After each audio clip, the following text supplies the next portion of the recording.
आप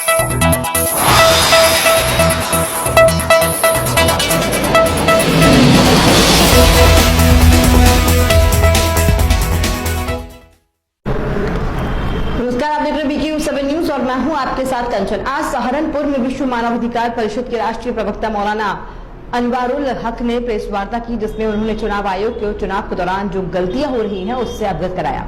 सहारनपुर में कुछ लोगों ने बताया कि चुनाव से पहले हमने अपने क्षेत्र के BLO को अपने वोटर लिस्ट से नाम गायब होने से अवगत कराया, लेकिन BLO चुप्पी साधे हुए हैं। दूसरी बात, अब तक जितने भी चरणों का चुनाव संपन्न हुआ है उन सब में EVM की खराबी का मुख्य कारण पाया गया। ज्यादातर EVM मशीनें मुस्लिम में दलित बहुल क्षेत्रों में खराब हुई है। इस विषय में जिला प्रशासन ने चुनाव आयोग को भी बताया है। रामपुर में करीब 300 मशीन खराब पाई गई है। अभी तक 3 चरणों के चुनाव संपन्न हुए हैं, लेकिन EVM के ऊपर मतदाताओं का विश्वास डगमगा रहा है। गोवा, आंध्र प्रदेश, तेलंगाना, उत्तर प्रदेश इत्यादि रंगों से EVM गड़बड़ी के मामले सामने आ रहे हैं। लोकतंत्र की हत्या किस तरह की जा रही है और चुनाव आयोग की विश्वसनीयता और EVM को लेकर उनकी सुरक्षा प्रणाली किस तरह काम कर रही है, इस बात का अंदाजा लगाया जा सकता है।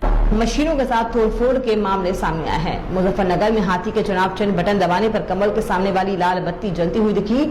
वीवीपैट में भी कमल की पर्ची दिखाई दी। उड़ीसा के गंजाम जिले में एक उम्मीदवार ने EVM मशीन को तोड़ दिया। आंध्र प्रदेश के अनंतपुर जिले में जनसेवक पार्टी ने एक उम्मीदवार ने नियम को तोड़ दिया। देश भर में लोकसभा चुनाव प्रचार में जाति और धर्म के आधार पर और विवादित बयान देकर लोग देश में सांप्रदायिक झगड़े कराना चाह रहे हैं, लेकिन चुनाव आयोग चुप्पी साधे हुए बैठे हैं। सुप्रीम कोर्ट ने भी चुनाव आयोग को फटकार लगाई कि आप अपनी ताकत का इस्तेमाल करें, क्योंकि सत्ताधारी नेता भड़काऊ भाषण दे रहे हैं, उनके खिलाफ कोई कार्रवाई नहीं हो रही है और जो छोटे नेता और विपक्ष में बैठे प्रत्याशी के कुछ कहने पर उनके खिलाफ कार्रवाई हो रही है। मौके पर विश्व मानवाधिकार परिषद जिला अध्यक्ष कारी मोहम्मद मुकर्रम, मोहम्मद मोनिस, जिला सचिव कारी खुर्शीद, मोहम्मद मुजम्मिल, मोहम्मद चौधरी सलीम, अली शेर, दानिश मोहम्मद, मौलाना सलमान हाफिज, मोहम्मद अनस, कारी मोहम्मद अहमद, मोहम्मद कैफ आदि मौजूद रहे।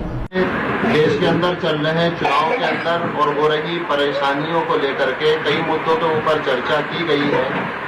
सबसे बड़ा मसला यह है कि EVM जहां तहां खराब हो रही हैं, चुनाव आयोग सो रहा है और जो लोग भेजे जा रहे हैं उनको ट्रेनिंग नहीं दी गई है।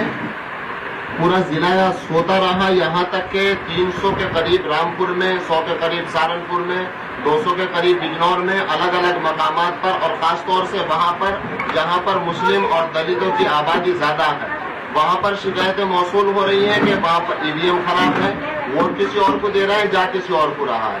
अगर ये बात झूठ है तो फिर उड़ीसा के DGP वो भी झूठ बोल रहा है। वोटर लिस्टों से नाम गायब है, इसका मतलब जो पूर्व क्रिकेटर है राहुल द्रविड़ वो भी झूठ बोल रहे हैं। हर जिले से न जाने कितने लोगों के नाम वोटर लिस्ट से गायब कर दिए गए। 1-2 आदमी नहीं, अगर हजारों लाखों आदमी इस देश का बोले तो वो बात सच है। उसके अलावा ये समझ लीजिए कि मुरादाबाद के अंदर एक चुनाव अधिकारी ये कहता हुआ नजर आए कि वोट उसको दो, उसको मत दो, और उसको दूसरी पार्टी के लोग पकड़कर पीटने लगे, अपने हाथ में कानून ले लें और चुनाव आयोग देखता रहे, तो ऐसा लोकतंत्र का हत्या का दिन हमें देखना पड़ेगा। ऐसी उम्मीद नहीं थी। एक BJP के उदय सिंह विधायक वो महिलाओं को हमारी और लाइन में लगा करके कहते हैं कि फूल पर बटन दबाइए। अरे भाई, EVM अपने घर ले जाओ और बटन दबा दो जाकर के जितने दबाने आपको। कांग्रेस के एक लोकसभा उम्मीदवार ये कहते हैं कि पहले नंबर का बटन दबाना, दूसरा तीसरा दबाओगे तो तुम्हें करंट लग जाएगा। आजम खां अपनी मर्यादा भूल जाते हैं, उनके बेटे अपनी मान मर्यादा भूल जाते हैं। हर पार्टी, हर एक जिम्मेदार का दिमाग पगला गया है, पता नहीं किस तरीके से चुनाव करना चाह रहे हैं। चुनाव जोड़ने के लिए था, चुनाव साफ सुथरी राजनीति के लिए था, जिसको आज गंदी राजनीति, मंदिर, मस्जिद, गुरुद्वारा, दाढ़ी, टोपी, तिलक, इन तमाम को लेकर के चुनाव कराया जा रहा है। और एक तो EVM की खराबी